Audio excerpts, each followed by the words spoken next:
குறிப்பாக எதிர்கால தமிழகத்தை ஆள்வதற்கு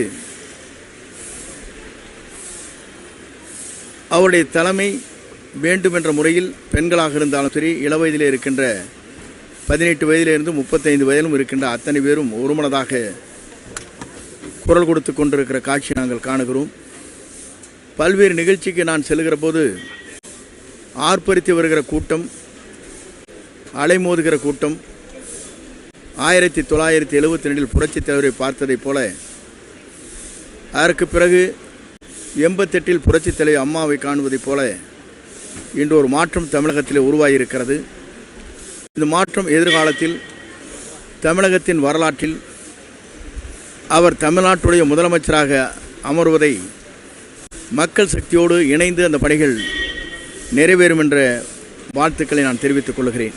காங்கிரஸ் நிர்வாகிகள் தொடர்ந்து தாவேக்காவோட இணையணும்னு சில நிர்வாகிகள் குரல் கொடுத்துட்டே வராங்க. அதை பற்றி உங்களுடைய கருத்து? காங்கிரஸ் கட்சியுடைய நிர்வாகிகள்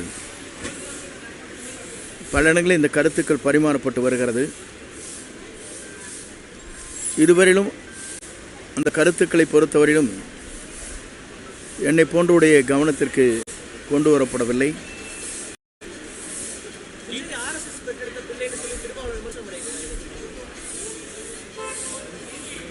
ஒவ்வொரு தலைவரும் ஒவ்வொரு கருத்துக்களை சொல்லுகிறார்கள்.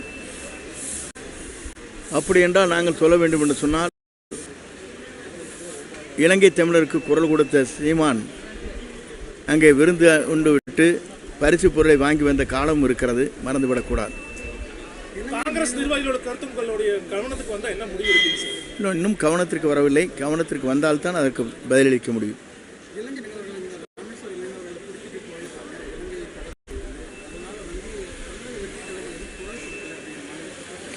இல்லை, பொதுவாக ஒரு புதிய இயக்கம் துவங்கி இருக்கிறது.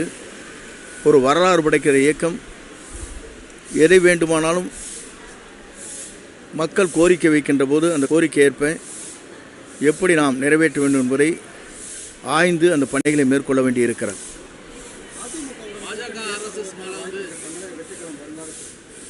பொறுத்திருந்து பாருங்கள். எங்களை பொறுத்தவரை தெளிவாக இருக்கிறோம். இவரை முதலமைச்சராக ஏற்றுக்கொள்கின்றவர் மட்டும்தான் நம்முடைய கூட்டணி இணைய முடியும்.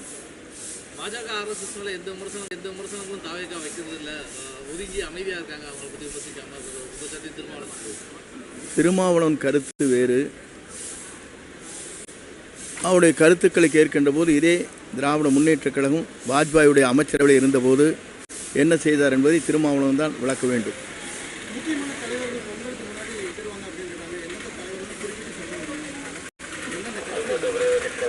பொறுத்திருங்கள், விரைவில் ஜனவரி முதல் வாரத்துக்குள் அத்தனையும் தெரியும். எல்லோரும் வாழ வேண்டும், எல்லோருக்கும் வேலை கிடைக்க வேண்டும் என்பது எங்களுடைய நோக்கம்.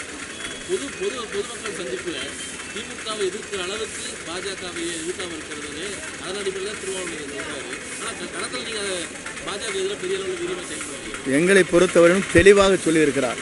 நாங்கள் தெளிவாக புரிந்து கொள்ள வேண்டும். ஈரோடு பொதுக்கூட்டத்திலே பேசுகிற போது 2 கருத்துக்கள் பரிமாறப்பட்டது. அங்கே இருக்கிற லட்சக்கணக்கான மக்களும் அதற்கு கோஷம் அளித்தார்கள். கொள்கை ரீதியாக நாங்கள் எதிர்க்கிறோம். யாரை அப்படின்னு கேட்டார். சொன்னாங்களே இல்லையா?